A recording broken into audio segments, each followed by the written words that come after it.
Now we're going to go over the number one coaching tool you can use in your coaching business, and it is a food journal. So, basic tool that allows clients to track everything they eat and drink over a period of time. Now, you can do it through handwriting, you can take photos, you can use MyFitnessPal.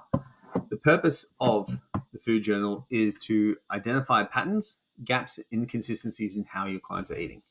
It can also help you figure out exactly why they're not seeing the results they expect. So we need to always keep in mind that weight loss is ultimately determined by whether clients adhere to their calorie allotments or not. But people have difficulty remembering or reporting that, and people's idea of what a portion size of something like peanut butter is very, very divorced from reality. So by using a food journal or tracking or whatever, it's the best tool that you can have to actually tailor the coaching towards the client. And we see this happen a lot. Clients report that they're eating really well and they're following the plan, but they don't see the results because what they're reporting and what they're actually consuming are very, very different. And people chronically underreport their intake. This has been documented very, very well. Whether this is unconscious or conscious, it doesn't really matter. The food journal gives us an objective record that we can look at there. So, with the benefits of it, I actually use it for much more than just looking at someone's sleep. The more we can record the metrics that someone is dealing with, the better we can improve their results. So we can use a food journal to identify things like sleep quality.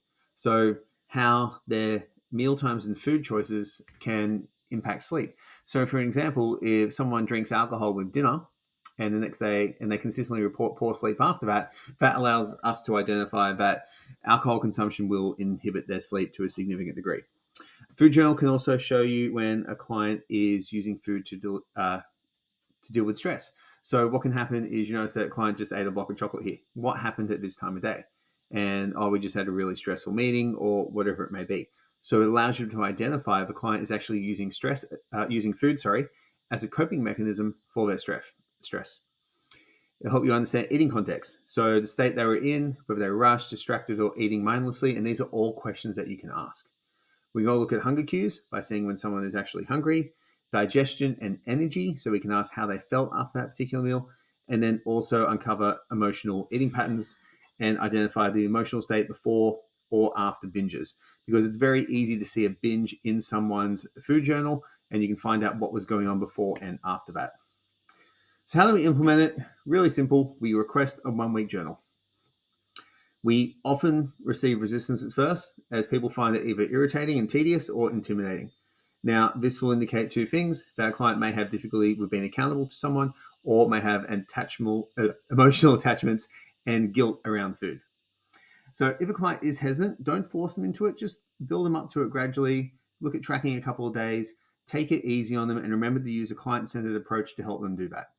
And then really emphasize the value, because if we can get control of our emotional eating habits, how we use food to provide comfort, how our food affects how we sleep, how our food affects how our energy levels are, it really gives us an impetus to make change. And because the change is recognized by the client rather than the coach just diagnosing and telling someone what to do, the client's ability to change is so much easier because they're now empowered rather than just being told what to do. Always use a short-term start, okay? Because once someone's done it for 1 to 2 weeks, they generally see the benefit of it anyway. And after a period of time of either journaling and or tracking, what happens is people kind of have enough knowledge about food that they don't need to do it anymore. Now they can continually track. And I know some people are very happy and very proud of their MyFitnessPal tracking streaks, even though they eat the same thing every day. Once someone's been doing it for 12 weeks, they generally have a much better appreciation of what food does for them and also the energy balance of every food that they eat. And then you can use the data from the food journal to address the issues that they have. So here's some of the challenges. Client resistance, ease into it, really simple, and then make it easier for them. So if they don't want to track it on something like FitnessPal or their Kahunas app, then what you might do is you might get them just record it on the food journal. From after that, we may then get them down onto it, simply taking photos. Now, inconsistent tracking, some people, may forget to track meals under report. At that point, move towards photos. It makes it easier to log meals immediately, and it stops them from forgetting. And then finally, we get overwhelmed.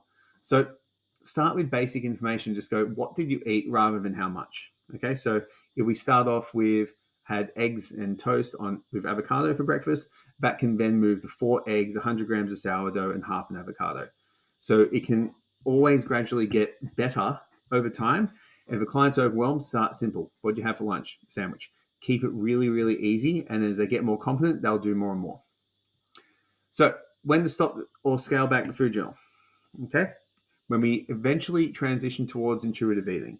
So when someone's been tracking for a long period of time or recording for a long period of time, they're going to feel more confident to make smart food choices without needing to track it. So from there, if they can transition to a more intuitive approach, particularly for level 1 and level 2 clients, where they focus on portion control, eating for hunger, and recognize emotional eating triggers, they're going to get long-term results anyway. So with a food journal, it is really one of the most powerful tools that we can use in nutrition coaching, and it's incredibly underused. And what it also does is it allows us to get so much information that we can help our clients with so much more than just the calories that they're putting in their mouth. It stays within our scope of practice the entire time. And when we're doing that, we're able to make long-lasting changes for people's behavior rather than just the calories that they're putting in, making it a much more powerful tool than simply tracking your food.